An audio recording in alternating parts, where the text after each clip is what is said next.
تاني مبروك يا عم ترب عودة الانتصارات. مبروك يا عم ترب أول فوز للنادي الأهلي عموما في بطولة كأس الرابطة. دي التشكيلة اللي فازت أول فوز في كأس الرابطة، وعلى مين؟ على بطل الرابطة. مش ده اللي جاي أتكلم عنه. حابب أتكلم عن إيجابيات وسلبيات الأهلي بعد مباراتين في كأس الرابطة. خلينا متفقين إن الشباب لسه ما خدش فرصته بالشكل اللي هو، بس محمد عبد الله مع المباريات بقى أحلى وأحلى بكتير.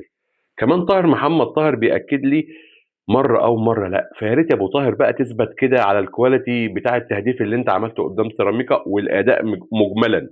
حمزة عبد الكريم هداف مفيش منه اتنين. إحنا محتاجين خط دفاع كامل لأن المنظومة فيها مشكلة.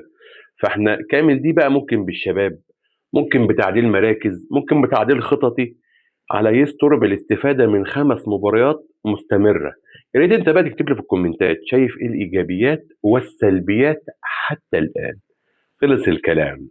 النادي الأهلي في السعي لعودة دوري أبطال أفريقيا وحصد اللقب دوري 25 26.